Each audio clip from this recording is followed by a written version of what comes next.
Welcome to the Chronic Health Collective. This isn't just community, it's your fresh start. We've gathered the best coaches and experts to help you reclaim your energy, heal from the inside out, and live with purpose. Whether you're longing for more energy, deeper healing in your relationships, or a life that feels more aligned and fulfilling, you're not alone anymore. I'll find my cursor here. So, Valentine's is over. Bubble baths are cold. And now it's time to get radical. I'm Amanda Beth, intuitive healer and wellness coach, and joining us today is Kristy Boyd Johnson.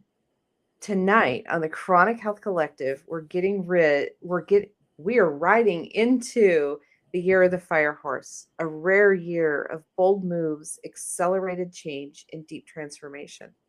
This isn't about soft self-care, another round of resolutions you've already feel yourself rebelling against.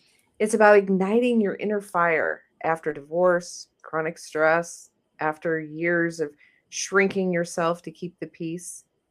It's about the kind of self-love that asks you to meet your shadows, the old patterns, the repeated attractions, the wounds that keep choosing the same story again and again. And finally, choose something different. If you've ever wondered, why do I keep ending up with the same kind of partner? Or why do I abandon myself the moment someone else needs me? This episode is your invitation to burn brighter, not smaller, and to stop fixing the surface and start healing from within.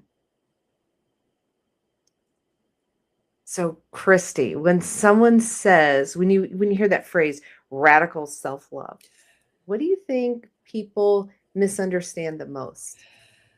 Oh, that's a great question. We're just going to hit this hot. I think that there's a level of it programming instilled in us that says if you practice self-love, you are selfish. You are even narcissistic, which is a different thing. Radical self-love is stepping away from all that programming and putting yourself first in the way that fills you up so that you can give back, give out to your family, your friends, your community, your job, whatever it is. Because otherwise we just get so depleted. But I think there's a programming in there that we're somehow selfish. Yeah, that programming that we need to undo, because it's really about relational honesty with yourself. You know, I talk a lot about that. If you don't take care of yourself, you can't take care of someone else. You know, you can't pour from an empty cup. But it is so true. If you don't love yourself and care for yourself, then there's no way you can care for others, because you're constantly pouring from that emptiness. And I think that looking at, because we talk a bit about the shadow work here, and I think shadows, people are thinking, oh, that's all the negative stuff. And for me, especially coming into this whole fire horse energy, you know, that's happening today. Today's the first day of the Chinese New Year, and coming into this energy, especially since we're coming out of a year of the snake. And I'm not big on all of this stuff. This isn't something that I follow a lot. But at the end of last year, and everyone was talking about the resolutions and that we were coming out of the snake energy and transforming. And so for me, energetically, it really accounted for a lot of that feeling. Yeah, I was shedding my skin. I was growing bigger. And we're growing bigger because we really need to embrace this fire horse energy, the fire being that energy of vitality, truth, and total transformation. I mean, we've got a new skin here. Yay! Yay! As we wiggle out of that this last couple of months has been just so hard energetically. And when you listen to the mass conscious, which I work really diligently not to play into that hand. But yeah, going into the fire of, that vitality, truth, and transformation. And then when you couple that with the horse energy of autonomy and momentum, the instinct and that freedom that we can look forward to this year. And I love the idea of not ending, not using our calendar year as the energetic year, kind of giving Yeah. us that restart to 2026 for me. So again, it's not about fixing yourself. I think to have that radical self-love, we look at that mirror, that lady at the grocery store, that person at the grocery store, that you're watching them, and as they interact with the world, you're just like, I don't like this person, this energy. And it's like, oh, that is our mirror. The things Mm. that we see in other people are the things that we are dealing with in ourselves that we don't like. Mm. And that's what I think is kind of that first invitation into that shadow work. This person's being sassy, they're being bossy, um, those type of things, is to learn about yourself so that you can bring that best energy forward. How does that sit with Yeah. you? Those I mirrors, I hate those mirrors. Yeah, I think we all hate those mirrors. It's so much easier to blame and Mhm. push it out like, oh, they're wrong. Oh, they're the problem. And the mirrors are important. And you know what's a great challenge? Here's a great challenge. Can you look in that mirror and see that bossy or kind of rude checker or whatever person around you that's doing that? And and go, I can see it, but I'm still going to come back with, politeness or kindness. And, it doesn't always work, but I'm amazed sometimes at how often it does work. When you start reflecting back kindness to them, you see these faces like, what? What's Yeah, I happening just here? said something really nasty and crappy, and you're gonna hug me with love. Yeah. Yes. Charlotte Anderson, she wrote the book, Candy Bar Hugs. And so as she would be checking out at a grocery store, she would engage in conversation with the clerks and say, hey, how's your day? What's your favorite candy bar? And then she would reach down and grab that candy bar and pay for it and give it to the checkout, Oh. to like really lighten it up and to do those things. And I think that when we're able to reach down, and what is, I cannot remember I think it's actually a social work concept, the mirror match and model.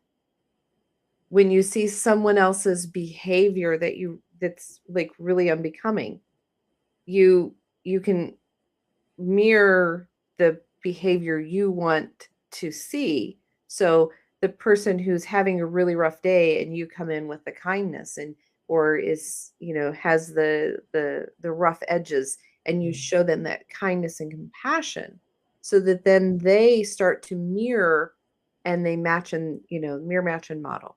So Mm. you're showing people what you want to see from them, which I think is good. But I also think that looking at what it is, what are the biggest things that you see in people that you don't like about them?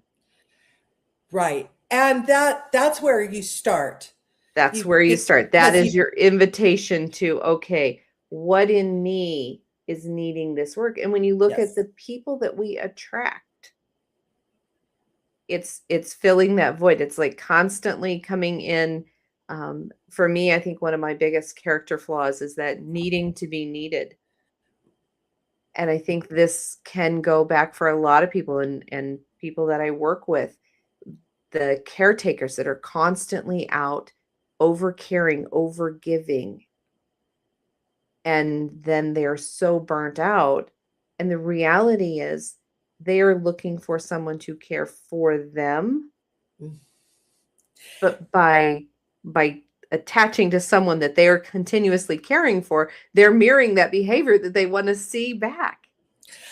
Are you talking directly to me, Amanda? Because Oh no, I'm looking at me too, and I'm looking at so many of the people that I work with. yeah, They're absolutely wonderful humans, and yeah. we're stuck in that pattern, like you said. We're told that self-care is selfish, and this is not where we need to be going, and it's just so yeah, to stay grounded and to stay in that. But I think that that's where we first need to understand that this radical self-love that I'm talking about today is looking at and the shadow self. I mean, this comes from the concept of Carl Jung.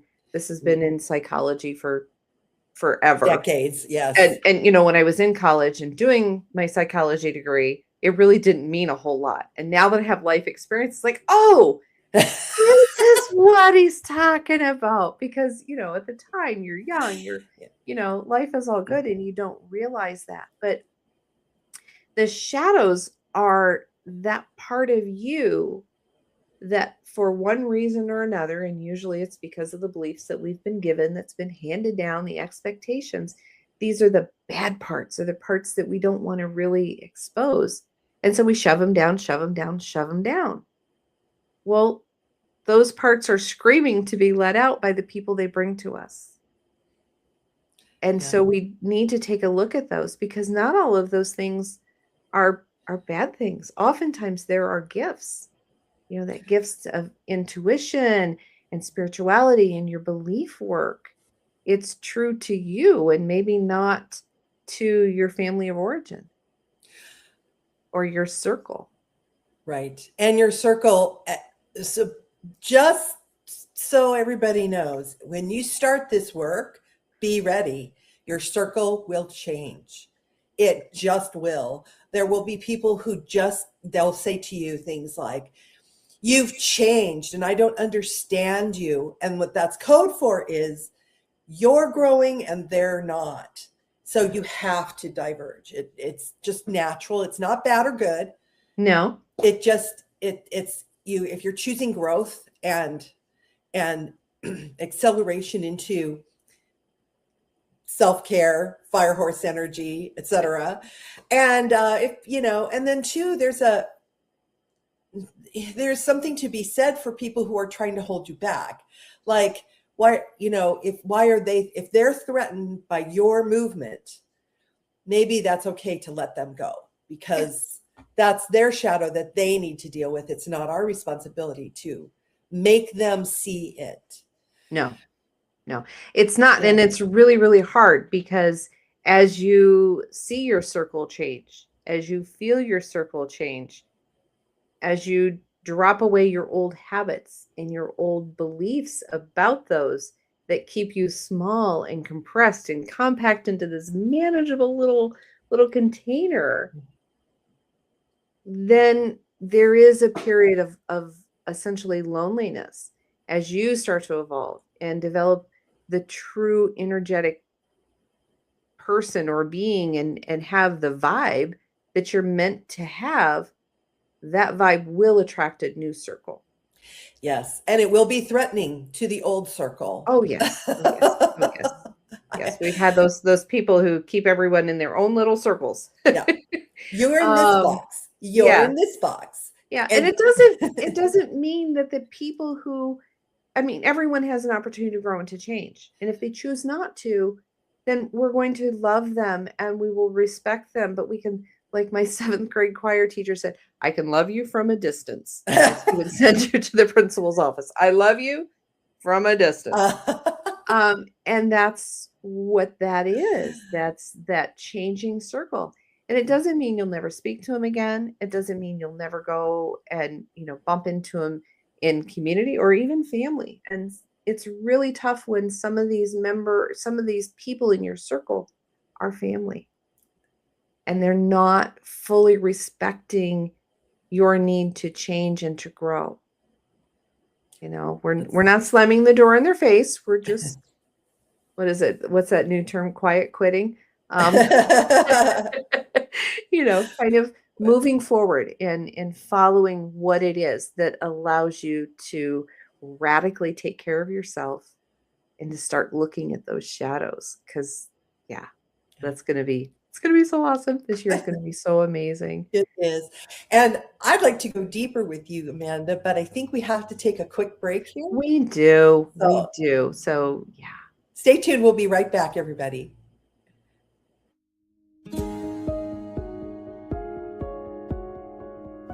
She looks like she has it all together, but inside, she's exhausted, disconnected, and asking, is this really it?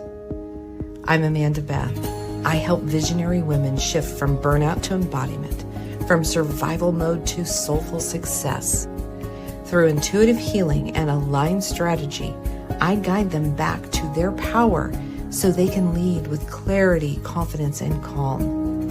I was floored at how effective and powerful and insightful everything was in this journey. She is amazing, and you should absolutely do it.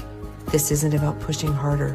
This is about rising with purpose, prosperity, and peace.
When you look in the mirror, do you see skin that's just dry, tired, and stressed?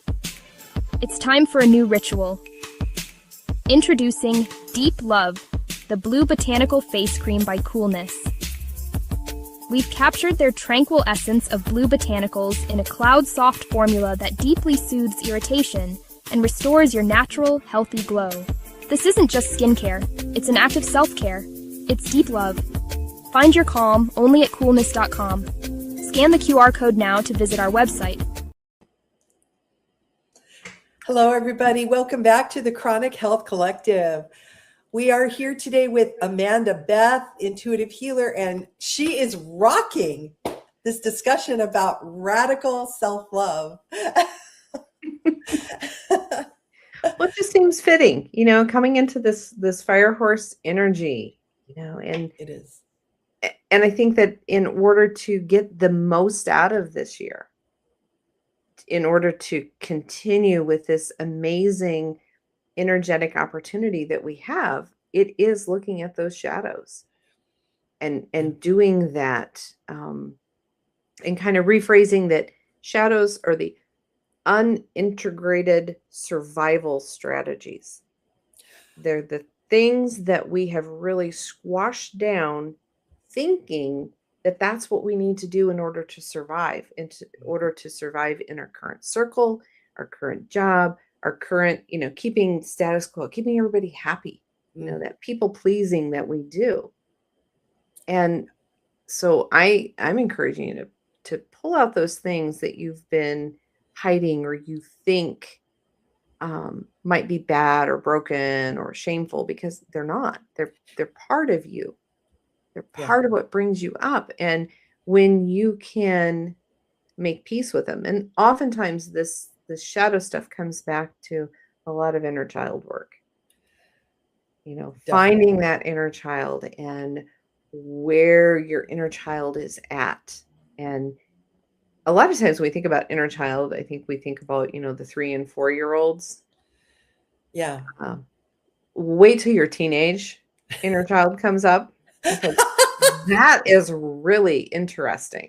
And I think that, I was able to process a lot of shadows that came through there. It was just like, she was so sassy. She was so mean. She was so everything. But I when can't you imagine take, you being mean. what's that? I can't imagine you being mean. Oh, but I don't think it wasn't the real me.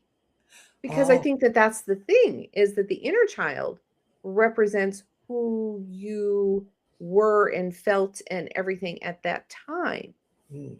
But who you actually projected is who was covering up the shadows and the inner child, that those needs that were not being met.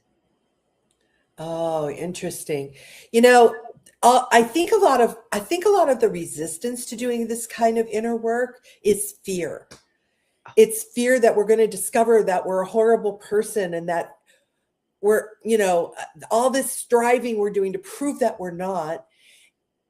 I don't, most people, yes, okay, you have a nasty serial killer. Yeah, maybe that's a bad person. But most people, it's what you think is so terrible is actually your wound, like It is. Amanda's saying. And it's, you don't have to be afraid of looking at it. No, and it comes up, a lot of times it comes up as that rage and that impatience, and turns out to be self-abandonment, because Mm, you don't want to deal with the rage you felt. Well, why did you feel the feeling? And I've said this analogy before. When you when you catch a cold, you have no problem looking at where you got the cold from. Oh, I was around so and so and so and so and so and so, and it had to be here or there that I got this cold. But when we look at why we're sad, or why we're angry, or why we feel love and joy, we don't track down that source. mm. We stuff it. That's true. We stuff it. And then we have burnout and, all of these things. It's the body speaking to us when our mind won't listen. Yes, I'm kind of going through that. I'm just coming off of a really bad 2 weeks of being ill, and I was getting clear messages. It was because I need to be letting go of this old stuff that I still am holding on to for some reason, because I feel like it's a security blanket for some reason. Yeah. And moving that fire earth energy is like burning through me. Move, do Yeah. it. What are you waiting for? and it's not as easy as going, oh, that's the problem, let's just throw it out. Usually there's some belief work to do down underneath that. How Yes. did it get there? What were the beliefs that you had that kept it stuffed? Mm, What was it that we were told, that shame and guilt as to why we couldn't express that feeling? mhm. When I talk about, they talk about sitting with your feelings. Well, I think that is just one of the most hopeless things ever that I was told to do. It's like, I feel sad. I'm supposed to sit with feeling sad until I'm not sad anymore. Yeah, No, you need to understand that sadness. yeah, Understand what the lesson is with that, so that you can let it go. Because yes. only once you let that go, instead of going, oh, don't have time for this now. We got to go back to work. We've got a broadcast to do. We've got a client to see. And when you sweep it under, it just sits there and festers until you pull it out and actually work with it. Yeah. And so a lot of times this stuff that we need to do, these chronic illnesses that show up, and I'm not talking necessarily about your cold, but those deep things, those Yeah. deep things that we end up seeking Western medicine, and that it only further Exacerbates it. suppresses Exactly. it, Yes. keep it down. Yeah. But that denial or the over functioning, if I just do this enough, then everyone will love me and I won't have to look at what's festering under the surface. Amanda, do you think, especially for people, say, over 50, how much have we been were we told, programmed, you need a secure job, you need to make money, you don't retire till you're 65, you save up all your money. It doesn't matter if you're in a soul killing job for a corporation that's doing evil things. You have to think about your security. And then you have to, and women especially, then you have to take care of the kids. You have to take care of your husband. You have to take care of your family. You have to take care of your job. You have to take care of. Never is it, do you take care of yourself? Never. Right. And I think that's one of the things that happens. So we talk about that magical age of 50. There are so many processes changing as women, processes that are changing. Our role as parent oftentimes has dwindled down to nothing. Our kids don't need us anymore.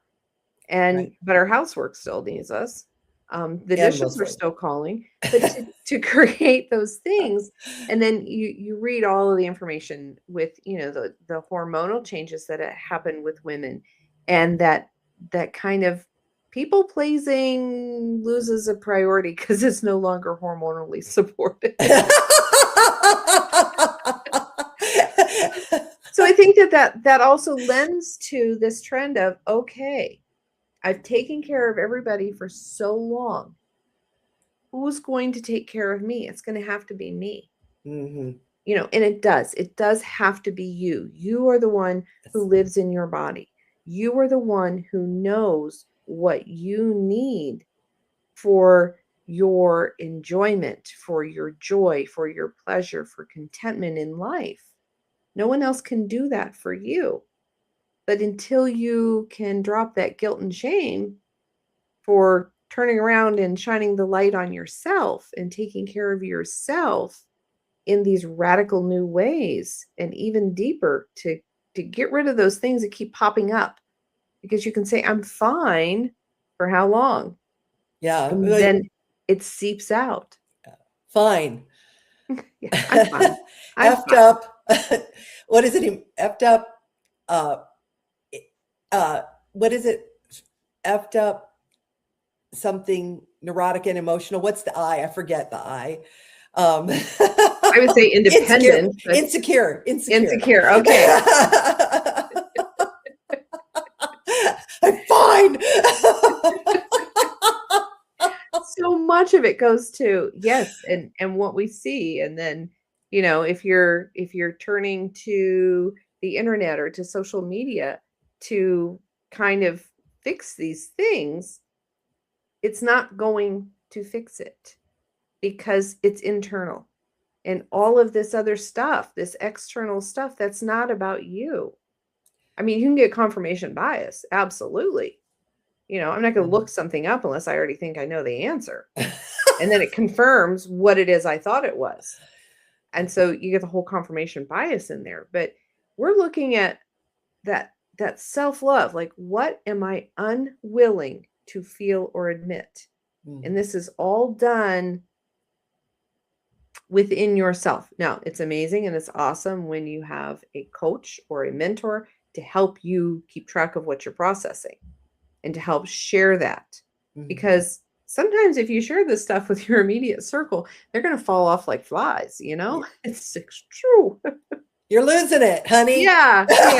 So sometimes we need to reach outside of our immediate circle, because changing it that quickly is not necessarily the way to do it.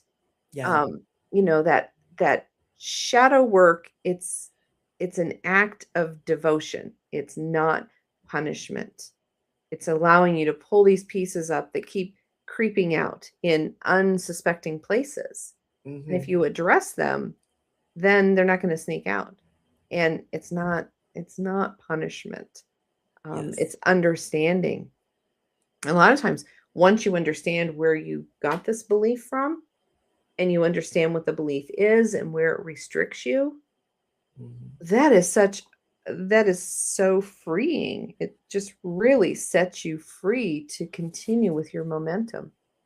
Yes. And a mentor or a coach, or also a support group, because sometimes you can find, a group of people who are in a similar situation. I mean, that's the whole foundation of groups like AA and NA and Gamblers GA. They find someone that they get the support from people who get it. and are on a similar path, who maybe you'll grow together, maybe you won't, but there's that element of, oh, you mean I'm not crazy? You mean, oh, maybe if I hug my inner moppet, I'll feel better. Well, and I think that we live in such a judgmental society. We're afraid to say anything. You know, Right. what are they going to think of me if they find out how I really think, what really makes me tick on the inside? Are they still going to be my friend, or are they going to send those little huggy jackets, you know? Oh my gosh. And that comes so from childhood, because how many times were we told, don't say things like that, and you're trained to shut up and not speak. That happened. I think I told you, Amanda, I got kicked out of Sunday. My family's Norwegian Lutheran. I'm not, but they are. And they tried to put me in that. And I told the Sunday school teacher she was wrong when I was 9 and got kicked. She is not welcome back. She's not understanding the concepts. No, I understood the concepts perfectly well. They were wrong. And toxic religion.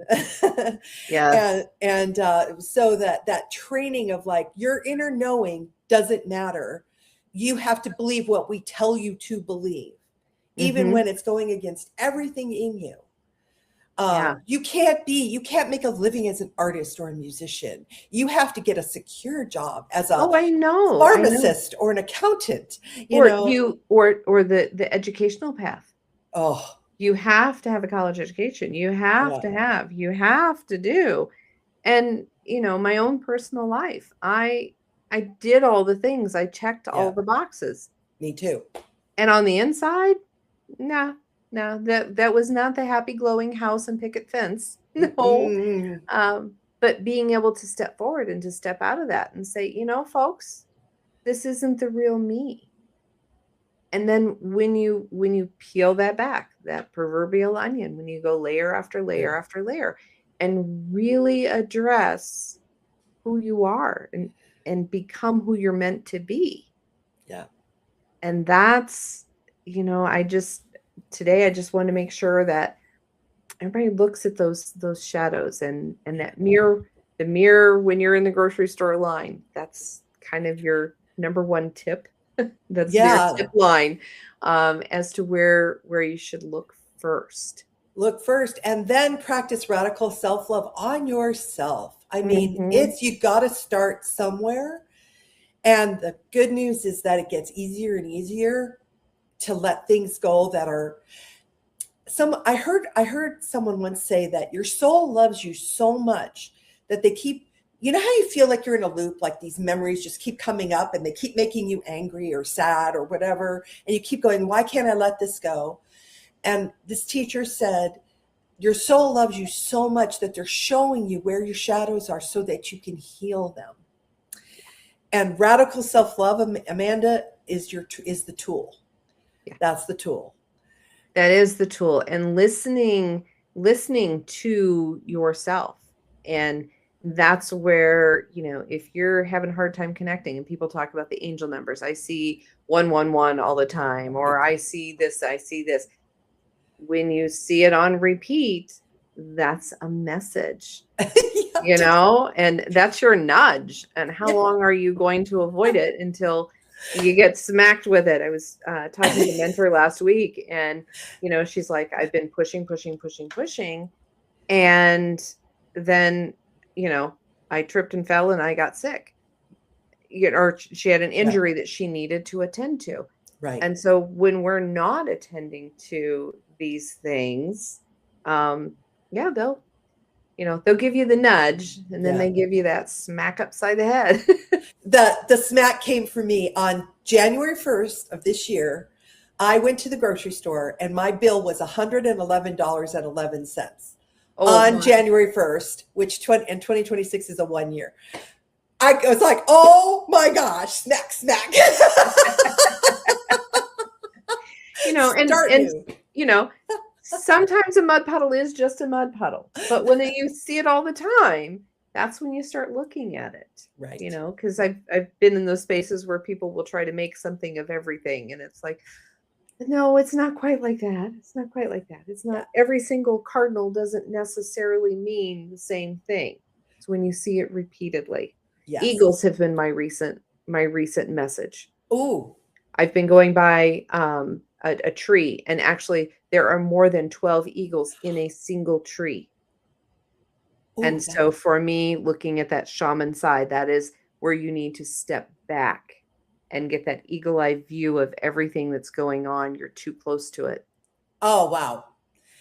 On that note, I think it's time for us to take a quick break. So stay tuned, everybody. We'll be right back with Amanda Beth. Everything we're made of contains light. From the sun that feeds our world to the energy that flows within us. With LifeWave X39, we've found a way to put that light to work. With X39, we achieved something remarkable in the field of wellness and science that others could not. By utilizing LifeWave's unique patented technology, X39 uses light to elevate GHK-Cu, a copper peptide known to support overall health and wellness. Unlike traditional light therapy, X39 uses the body's own infrared light to naturally increase vitality. By gently stimulating the skin with light, our non-invasive, non-transdermal X39 patches help you conquer your active lifestyle and pave a new way to vibrant health. Becoming a powerhouse is easier than you think. It all starts with your body and a little help from light. Place one LifeWave X39 patch on the body. Apply the patch to clean, dry skin in the morning. Patches may be worn for up to 12 hours before discarding. Keep well hydrated while using this product. Harness your natural potential. Reclaim youthful energy. Live long, live well, live young with LifeWave X39. Be the light. LifeWave.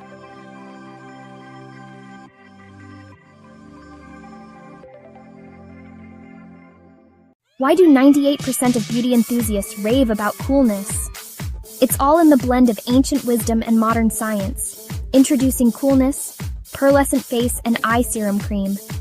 This powerhouse combines the antioxidative power of schisandra berries, the glow of pearl powder, and the hydrating wonders of dragon's blood extract. It's like a time machine for your skin, making it radiant, firm, and oh so smooth. Inspired by ancient Chinese traditions and backed by modern nutritional science, this serum cream is perfect for dry, mature, and aging skin. It's time to unlock your inner glow with Coolness. Treat your skin to the best of both worlds today. Hello, everybody. Welcome back to the Chronic Health Collective. We are having this wonderful discussion about radical self-love with Amanda Beth. So, Amanda, you said something right before the break that got me thinking during the break about seeing eagles and take that eagle eye view, taking the step back, looking at it from a different perspective. And I'm wondering about the shaman. Like, what other kinds of messages can people start to perceive in their life? I think it's looking at the repeated patterns. So, like you said, I don't know that you could have gotten any more pattern on a 111 with a 11111 in your receipt. But then, if that keeps coming up continuously, that's when you look at it. So, I've been taking time to take care of myself, and I'm going to physical therapy, and I drive past this tree, and to have eagles sitting in a tree. And to have that many in a single tree, and then there's like 2 or 3 more in the tree next to it. And so if you can count them all, and they're threes, and threes are power number, so you can add numerology, looking at the animal. What animal do you keep seeing? You know, now sometimes sometimes a squirrel is just a squirrel when it's in your yard, you know. But when you're seeing something that you don't necessarily always see, that is those nudges. it's finding that message in what it is. And so looking at animal totems. And so if you see, hawks and birds of prey and things like that, and you're seeing them repeatedly in places that you don't always see them, to me, that's the signal that you need to be paying attention. Then I went yesterday and I was expecting to see those eagles in the tree because no one's believing me that there's that many. So I was slowed down. I was getting ready to take a picture. There wasn't a single eagle in the tree. So so that tells me that I must have received my message. And, here in Southeast Iowa, we have lots of eagles. They're abundant here. We see them frequently around the rivers and, doing their fishing thing that they do and that stuff. So that's where, yes, you're going to go and look at those resources if it's not something that you were already schooled in, what it means. Hummingbirds are, of joy and loving, different. There seems to be a lot with animals and looking at the animals that you see, and looking, go ahead, Google that, find out what it is, and find the meaning for you. And then, without it being a total rabbit hole of information, but how does it apply to me? How can I bring that into what I'm doing? What does it mean? For me, I've been working on getting this book finished, and I've been so in depth with that. And that will be released yet this month. So I'm really excited, but it also was that you need to step back from it. You need to look from a further distance. You need to look at all the other things that may be falling by the wayside because you're so driven on this one thing. Oh, so yes. And also, would that also include looking at things that maybe you need to let go of so that you're not so overwhelmed? Because, again, especially women, we overwhelm ourselves with too much. We overcommit. Mm-hmm. And I've started seeing a new series of posts that are about, like, instead of saying I'm overwhelmed, rephrasing that to I need to make a decision. Oh, I need to make a decision about what is important. Because, what you say, your mind is going to listen. I am so overwhelmed. Okay, let's show you. It's like asking for patience. We all know better than to ask for patience, because then you'll be given so many examples to prove that you already do have patience. It might mean I need to exercise my patience, but you don't want to say I'm overwhelmed. I need to make a decision. Yes. That's kind of shifting things semantically. And that's the same thing as we do this whole self-love it's also self-trust, that we trust ourselves to see the things that need to be changed, and that we can listen to them instead of stuffing them down, and we can listen to them as they come up instead of forcing them.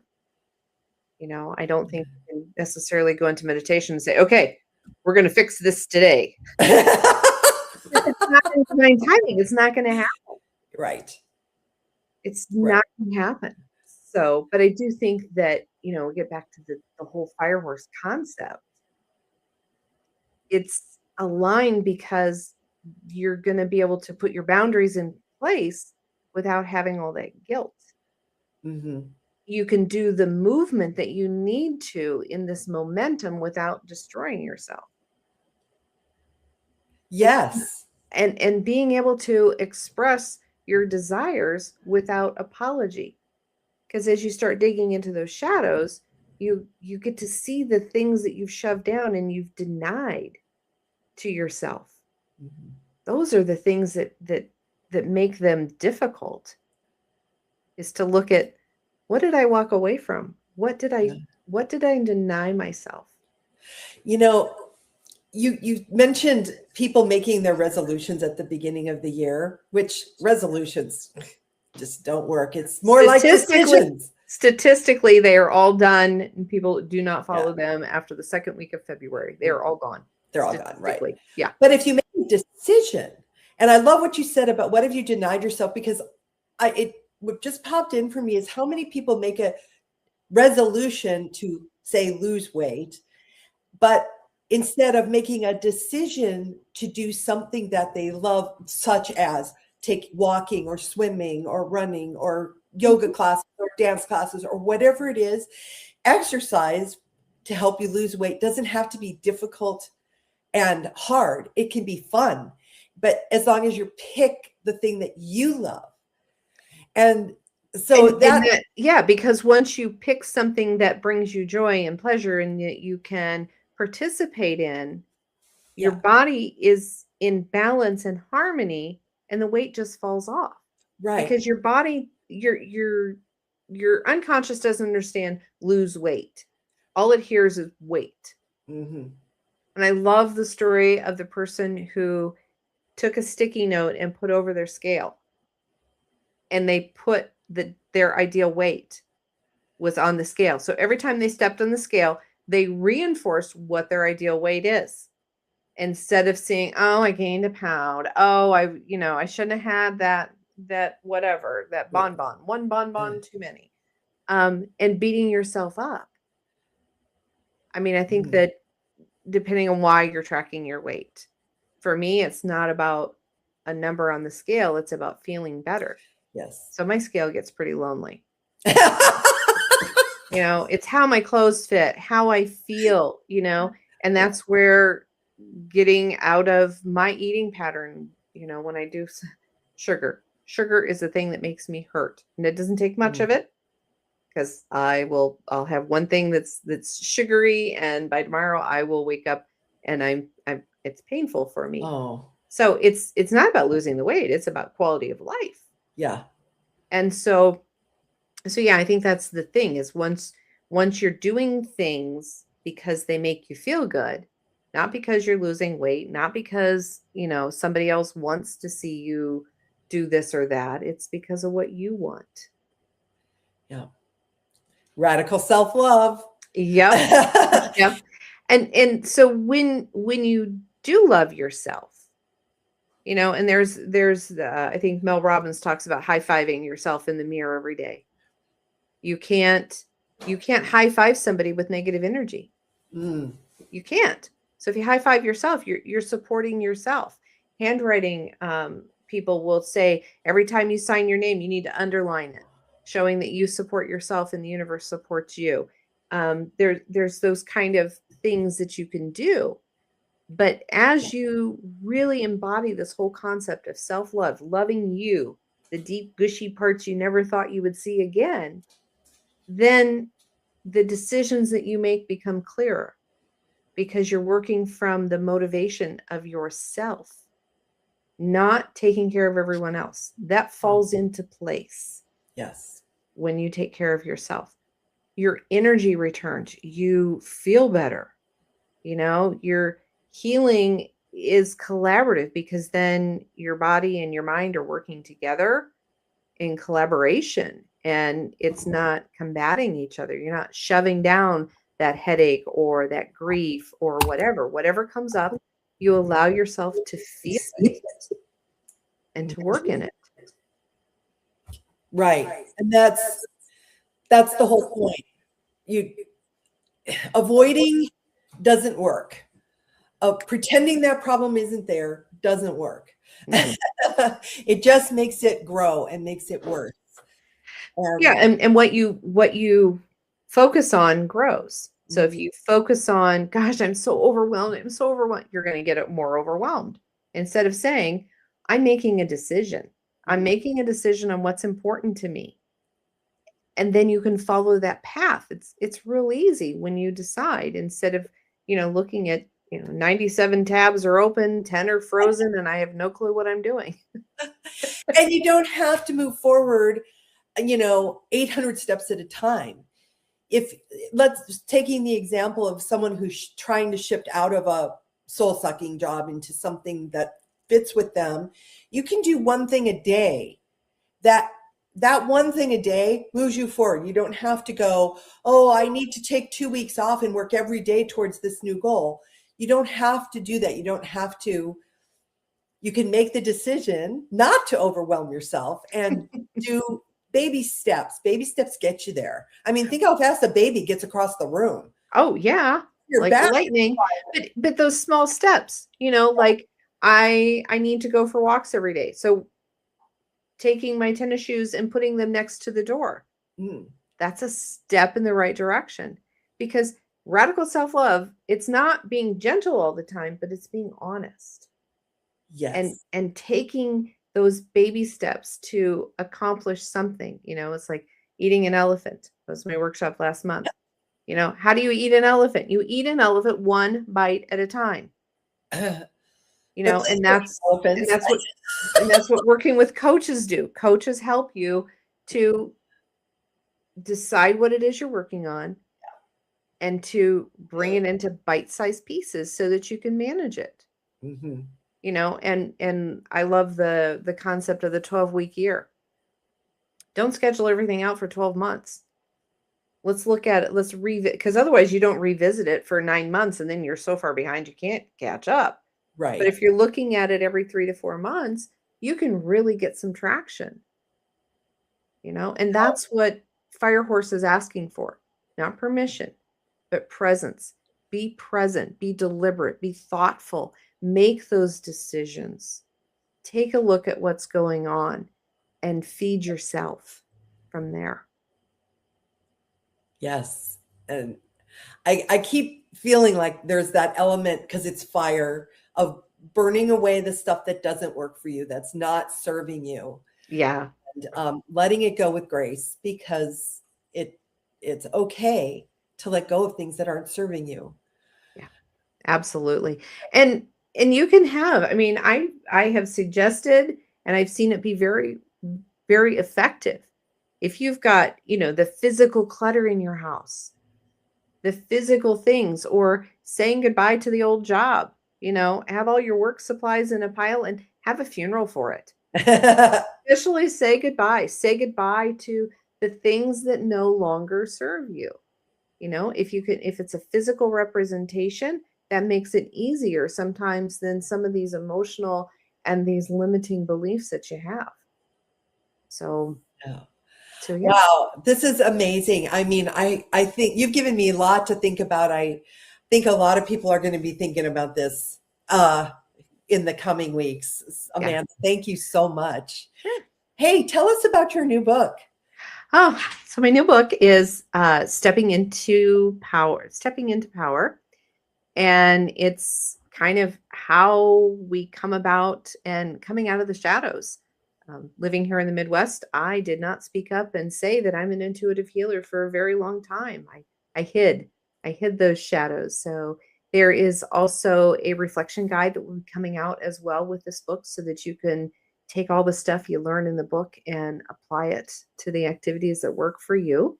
And that will be released yet this month, February 2026. I am so excited.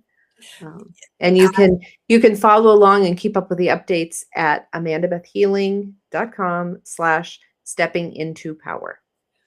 I have to give you a testimonial, because I had the pleasure of editing the book, and it is such a beautiful book.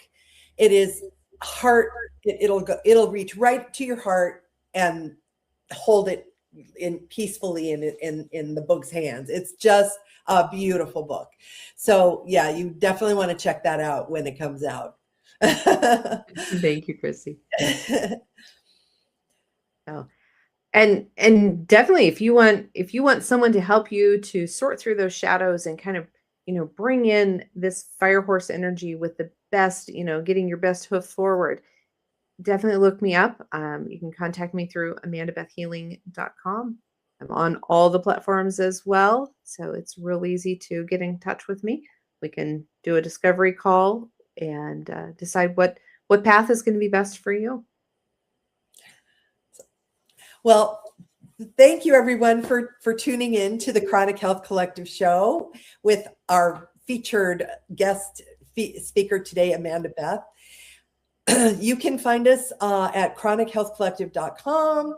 We're on Facebook under Chronic Health Collective, YouTube under Chronic Health Collective. You can see past episodes. And you can also find us streaming on E360 TV under the Vitality TV tab. So thank you, Amanda. Thank you. And thank you for asking me to join you today. I have just loved this discussion with you. It's always a good time when we're together. It is. Okay, everybody. We'll see you next week and practice radical self-love. Yes.